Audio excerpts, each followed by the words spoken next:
पहला क्वेश्चन देखते हैं, which of the following can not be classified as auxiliary to trade. इनमें से किसको ट्रेड की सहायक क्रिया के रूप में नहीं कहा जा सकता है। सही जवाब है ऑप्शन ए, माइनिंग।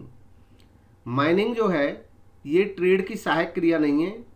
ट्रेड की सहायक क्रिया में ट्रांसपोर्ट, वेयर हाउसिंग, इंश्योरेंस ये सब आ जाते हैं, और जो माइनिंग है वो इंडस्ट्री का पार्ट है। दरअसल ह्यूमन एक्टिविटीज का बिजनेस में जो क्लासिफिकेशन किया जाता है वो इस तरीके से है, जितनी भी ह्यूमन एक्टिविटीज होती हैं, मानवीय क्रियाएं, वो दो हिस्सों में बट जाती हैं। एक होती हैं इकोनॉमिक एक्टिविटीज और दूसरी होती हैं नॉन इकोनॉमिक एक्टिविटीज। जो इकोनॉमिक एक्टिविटीज होती हैं उनका पर्पज होता है अपना लाइवलीहुड अर्न करना, यानी कि मनी अर्न करना जीवन यापन के लिए।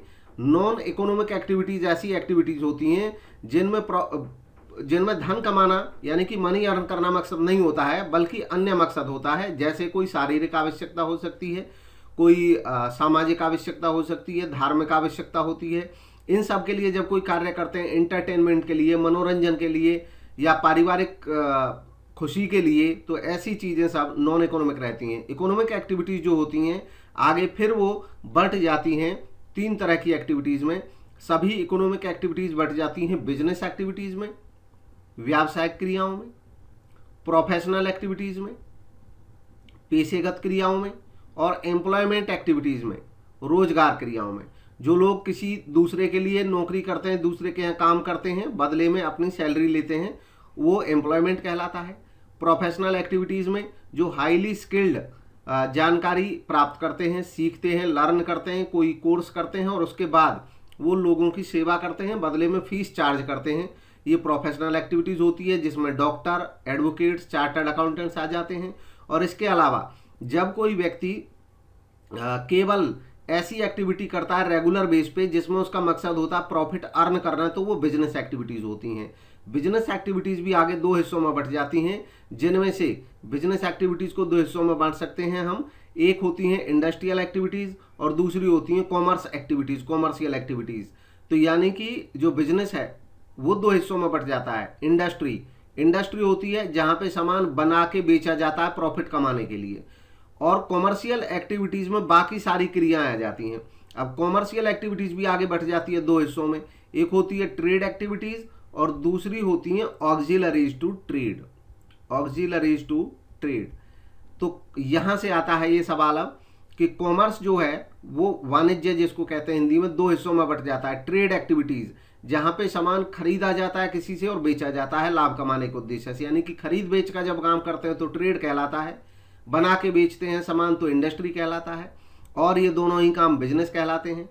और कॉमर्स में ट्रेड के अलावा कुछ ऐसी एक्टिविटीज शामिल होती हैं जो ट्रेड को मदद करती हैं, ट्रेड की सहायक होती हैं, ट्रेड को मदद करने वाली, जो हमें ट्रेड करने के दौरान हेल्प करती हैं। जैसे इंश्योरेंस है, वेयर हाउसिंग है, ट्रांसपोर्ट है, बैंकिंग है, कम्युनिकेशन है, ये सब ट्रेड करने में मदद करती हैं, इसलिए इनको सहायक क्रियाएं कहा जाता है। यहाँ पे पूछा था कि किसको ऑक्सिलरी ट्रेड की नहीं कहा जा सकता, तो ये सब तो हैं, लेकिन जो माइनिंग है ये इंडस्ट्री का पार्ट है। इंडस्ट्री भी आगे बढ़ जाता है।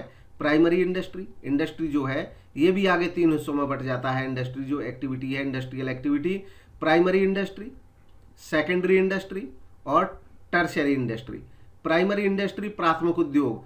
प्राइमरी इंडस्ट्री में ऐसी इंडस्ट्री आती है जहाँ पे नेचर से सामान लिया जाता है और उसको आगे बेचा जाता है। जब नेचर से सामान हम लेते हैं तो प्राइमरी इंडस्ट्री होती है, और सेकेंडरी इंडस्ट्री होती है कि नेचर से यानी कि प्राइमरी इंडस्ट्री से जो सामान सप्लाई हुआ वो किसी संस्था ने, किसी इंडस्ट्री ने लिया और उस पे और प्रोसेसिंग करी, और प्रोसेसिंग करने के बाद आगे उसको बेच दिया, यानी कि रूप परिवर्तन कर दिया सामान में उसको ज़्यादा उपयोगी बनाने के लिए। ये सेकेंडरी एक्टिविटी कहलाती हैं। और टर्शरी इंडस्ट्री में अगेन वो इंडस्ट्री आ जाती है, वो एक्टिविटीज़ आ जाती हैं जो एक्टिविटी लार्ज स्केल पे की जाती हैं प्राइमरी इंडस्ट्री और सेकेंडरी इंडस्ट्री की मदद के लिए। अगेन इसमें वही चीज़ें आती हैं, ट्रांसपोर्ट या कम्युनिकेशन, वेयर हाउसिंग, जो बाकी इंडस्ट्रीज को मदद करती हैं, वो टर्शियरी इंडस्ट्री। इसको सर्विस इंडस्ट्री भी कहा जाता है, टर्शियरी इंडस्ट्री को। तो ये इनका क्लासिफिकेशन है, आगे इनमें भी फर्दर क्लासिफिकेशन है, वो उससे रिलेटेड क्वेश्चन आएगा तो वहाँ पे डिस्कस कर देंगे। अगला क्वेश्चन देखते हैं, business activities may be classified into two broad categories. Business activities को दो ब्रॉड कैटेगरीज में बांटा जा सकता है, कौन कौन सी एक्टिविटीज में, तो इसको ऑलरेडी डिस्कस कर ही चुके हैं और इसलिए इसका सही जवाब हो जाता है ऑप्शन ए, इंडस्ट्री और कॉमर्स में बांटा जा सकता है बिजनेस एक्टिविटीज को। नेक्स्ट देखते हैं, ऑलरेडी वो डिस्कस हो ही चुका है, which of these are not included in tertiary sector. इनमें से कौन सा टर्शियरी सेक्टर में शामिल नहीं होता है। तो टर्शियरी सेक्टर जो होता है, तृतीय क्षेत्र जो होता है, उसमें दरअसल जो सर्विसेज होती हैं वही शामिल होती हैं। तो इसलिए हमें बताना है इनमें से कौन सा नहीं है, ये पूछा है। तो जो एग्रीकल्चर है ये नहीं है, क्योंकि ये इंडस्ट्री में भी प्राइमरी इंडस्ट्री का पार्ट है, नेचर से सामान लिया जाता है एग्रीकल्चर के माध्यम से। तो बैंकिंग, इंश्योरेंस, ट्रांसपोर्ट, ये सब टर्शियरी सेक्टर का पार्ट है, लेकिन एग्रीकल्चर नहीं है। नेक्स्ट देखते हैं, exhaustive industries also known as. Exhaustive industries का एक नाम और होता है, कौन सा होता है यह बताना है। तो सही जवाब है इसका ऑप्शन सी, एक्सट्रैक्टिव इंडस्ट्रीज। दरअसल ये क्या होती हैं, इससे पहले इंडस्ट्रीज के बारे में हम डिस्कस कर चुके हैं और इंडस्ट्रीज में भी प्राइमरी इंडस्ट्री तक डिस्कस कर चुके थे। अब जो प्राइमरी इंडस्ट्री होती है, जहां पे नेचर से सामान लिया जाता है, नेचर से या तो एज इट इज ले लिया जाता है या बहुत हल्का उसमें कोई प्रोसेसिंग रहता है और उसके बाद वो नेचर से सामान ले लिया जाता है, तो वो प्राइमरी इंडस्ट्री में आता है। अब ये भी आगे दो हिस्सों में बट जाती है, एक होती है जेनेटिक इंडस्ट्री और दूसरी होती है एक्सट्रैक्टिव इंडस्ट्री। एक्सट्रैक्टिव इंडस्ट्री होती है जहां पे हम कुछ मॉडिफाई नहीं करते सामान को, एज इट इज केवल एक्सकर्षण करते हैं, यानी कि उत्कर्षण करते हैं, निकालते हैं। जैसे माइनिंग करना, माइंस में से कोल निकाल लेना या आयरन ओर निकालना, तो केवल माइनिंग का जब काम होता है तो वो एक्सट्रैक्शन का एग्जाम्पल है। जेनेटिक इंडस्ट्री होती है जब हम नेचर से कोई सामान लेकर के उसमें जेनेटिक कोई मॉडिफिकेशन करते हो, कुछ नया सामान क्रिएट करते हो, नई चीज क्रिएट करते हो, तो वो जेनेटिक इंडस्ट्री कहलाती है। तो इसलिए प्राइमरी भी दो हिस्सों में बंट जाता है। इसमें दरअसल नस्ल सुधार का काम होता है जेनेटिक इंडस्ट्री में, जेनेटिकली मॉडिफाई करते हैं चीजों को। नेक्स्ट देखते हैं, which of these is a primary sector. इनमें से कौन सा प्राइमरी सेक्टर है, तो यहाँ पे केवल इतना बताना है प्राइमरी सेक्टर कौन सा है। सही जवाब है option D, poultry farming. Next, which of these is a secondary sector. हमें बताना है इनमें से कौन सा सेकेंडरी सेक्टर है, द्वितीय क्षेत्र है। तो इसमें से सही जवाब बताना है। सही जवाब है इसका ऑप्शन डी, मैन्युफैक्चरिंग सेक्टर। दरअसल जो सेकेंडरी सेक्टर होता है ये भी दो हिस्सों में बट जाता है, मैन्युफैक्चरिंग और कंस्ट्रक्शन। तो ये दोनों ही सेकेंडरी का पार्ट होते हैं। बाकी जो एनिमल हस्बेंड्री है ये प्राइमरी इंडस्ट्री का पार्ट है। ट्रांसपोर्ट जो है ये सर्विस सेक्टर का यानी कि टर्शियरी इंडस्ट्री का पार्ट है। और फॉरेस्ट्री जो है ये भी प्राइमरी इंडस्ट्री का पार्ट है। नेक्स्ट देखेंगे, विच of the following is not an economic activity. इनमें से कौन सी इकोनॉमिक एक्टिविटी नहीं है। तो सही जवाब है option A, painting for self use. देखिए अगर अपने सेल्फ यूज के लिए हम बना रहे हैं कोई पेंटिंग का, हमको अच्छा लगे इसलिए कोई पेंट बना के रख लिया, पेंटिंग कर ली अपने एंटरटेनमेंट के लिए, तो वो इकोनॉमिक एक्टिविटी नहीं कहलाएगी। और जो बाकी हैं वो इकोनॉमिक एक्टिविटीज हैं जिनमें मनी इन्वॉल्व होता है, जिनके लिए पैसा खर्च करते हैं या जिनका मकसद होता है कि हम उनसे कोई सर्विस प्रोवाइड करेंगे दूसरे लोगों को, तो वो भी इकोनॉमिक एक्टिविटीज होती हैं। नेक्स्ट है, which among the following is a non economic activity. इनमें से नॉन इकोनॉमिक एक्टिविटी कौन सा है। सही जवाब है ऑप्शन सी, चैरिटी, दान देना। दान देना एक नॉन इकोनॉमिक एक्टिविटी है। बाकी इसमें जो है ये इकोनॉमिक एक्टिविटीज हैं। नेक्स्ट है, which of the following does not characterize business activity. इनमें से कौन सा बिजनेस एक्टिविटी की फीचर नहीं है यह बताना है। तो सही जवाब है ऑप्शन डी, सैलरी और वेजेज। देखिए बिजनेस के केस में जो बिजनेस की फीचर्स हैं उनमें आता है production of goods and services, goods और सर्विसेज का प्रोडक्शन करना, उनका सेल करना। प्रेजेंस ऑफ रिस्क, रिस्क बना रहता है हमेशा बिजनेस में ऑलवेज रिस्क होता है। सेल्स और एक्सचेंज ऑफ गुड्स और सर्विसेज, सर्विस और गुड्स का सेल या एक्सचेंज होता है इसमें। लेकिन सैलरी और वेजेज कोई जरूरी नहीं है हो किसी बिजनेस एक्टिविटी में। सैलरी और वेजेज रिलेटेड है एम्प्लॉयमेंट से, जो लोग रोजगार करते हैं उनको सैलरी मिलती है।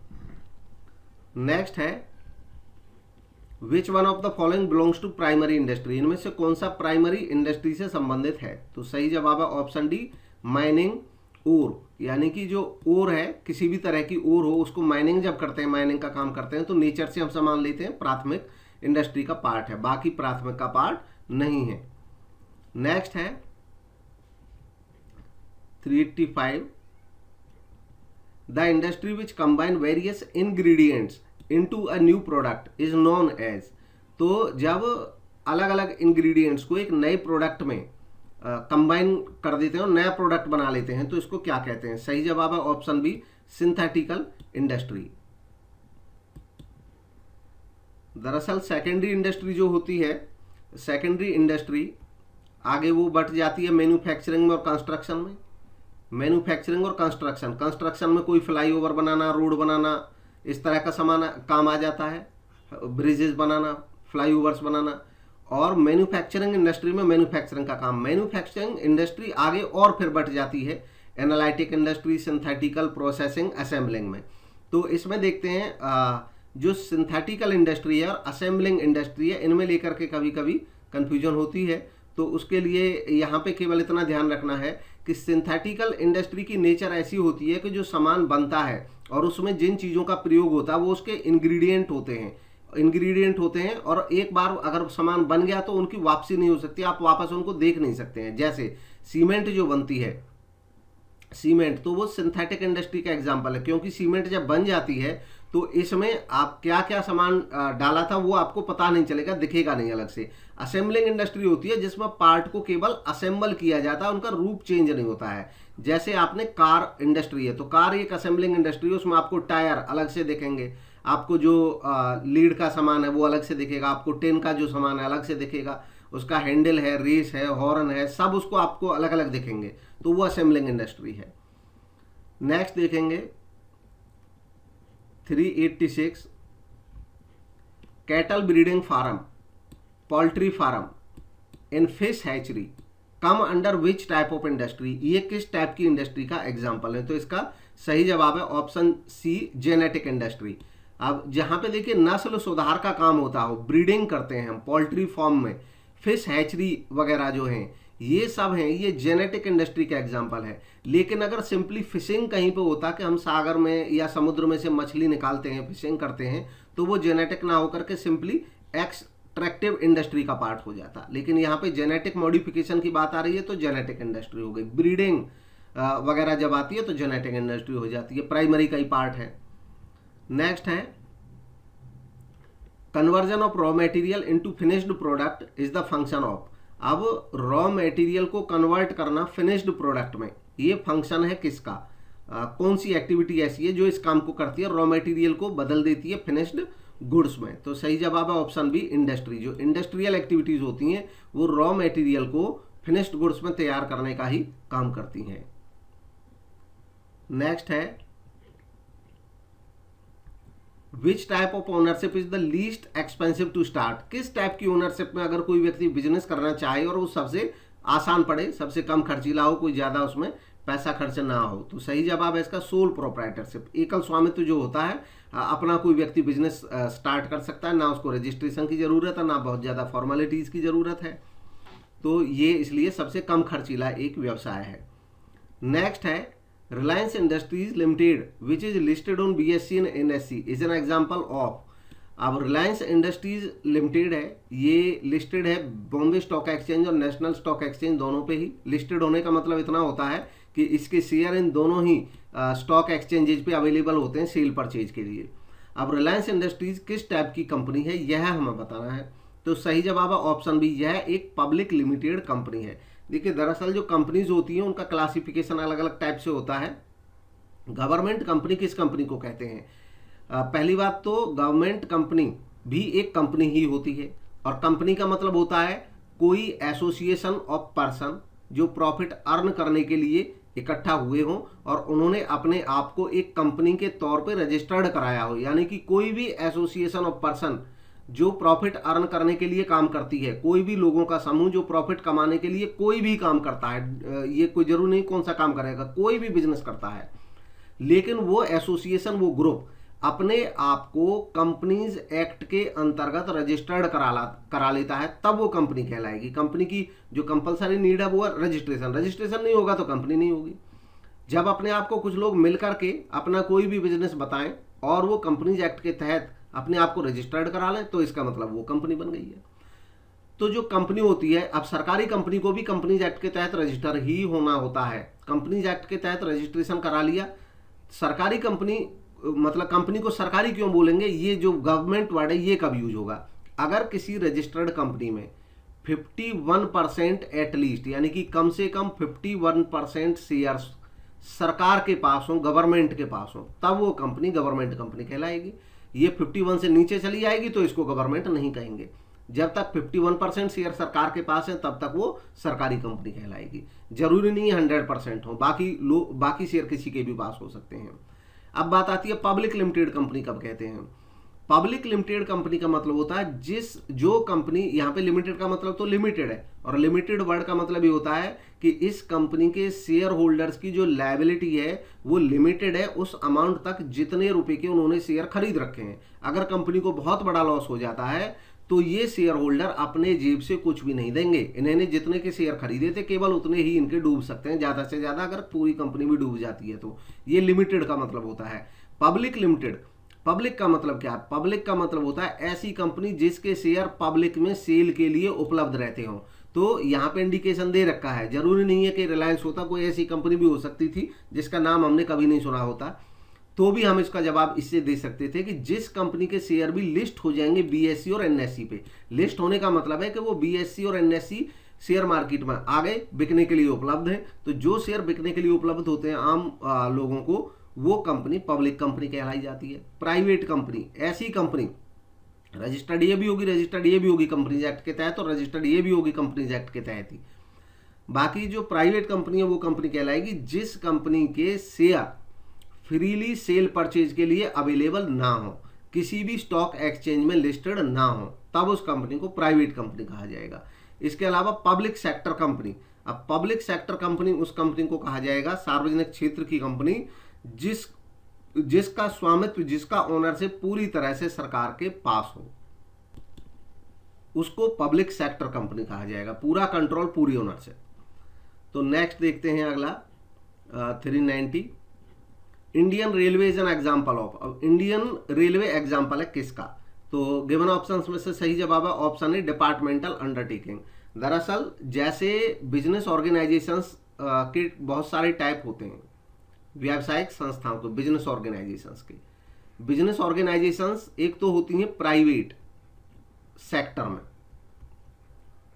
प्राइवेट सेक्टर में जो बिजनेस ऑर्गेनाइजेशन होती हैं वो सोल प्रोप्राइटरशिप हो सकता है, पार्टनरशिप हो सकता है, कंपनी हो सकती है, कोऑपरेटिव सोसाइटी हो सकती है, लेकिन ये प्राइवेट सेक्टर के हैं। पब्लिक सेक्टर यानी कि सार्वजनिक क्षेत्र, यहाँ पब्लिक सेक्टर की बात हो रही है, पब्लिक कंपनी की बात नहीं हो रही है। पब्लिक कंपनी पहले डिस्कस कर चुके हैं, वहां से देख सकते हो। पब्लिक कंपनी और पब्लिक सेक्टर अलग चीज है दोनों ही। पिछले में पब्लिक कंपनी देख लें, अभी जो बात करी थी। अभी हम बात कर रहे हैं पब्लिक सेक्टर की। पब्लिक सेक्टर वो सेक्टर होता है, वो क्षेत्र होता है जिसकी मालिक पूरी तरह से सरकार होती है, वो पब्लिक सेक्टर होता है। पब्लिक सेक्टर में भी डिफरेंट टाइप की बिजनेस ऑर्गेनाइजेशन हो सकती हैं। अब यहाँ पे ध्यान दें, पब्लिक सेक्टर यानी कि जिसकी मालिक पूरी तरह से सरकार है, उस सेक्टर में हम ऐसी संस्थाओं की बात नहीं कर रहे जो बिजनेस नहीं करती हैं, हम उनकी बात कर रहे हैं जो बिजनेस करती हैं। तो जो संस्थाएं बिजनेस करती हैं पब्लिक सेक्टर में, उनके 3 मेजर फॉर्म होते हैं, जिनमें से एक होता है डिपार्टमेंटल अंडरटेकिंग, विभागीय उपक्रम। दूसरा होता है स्टैट्यूटरी कॉरपोरेशन, वैधानिक निगम, स्टैट्यूटरी कॉरपोरेशन। और तीसरा होता है government company. Government company already discuss कर चुके हैं, ऐसी कंपनी जिसके शेयर सरकार के पास हो 51% से ज्यादा। डिपार्टमेंटल अंडरटेकिंग किसी संस्था को तब कहा जाता है जब सरकार के अलग से किसी मिनिस्ट्री के अंतर्गत वो एक डिपार्टमेंट के तौर पे काम करता हो।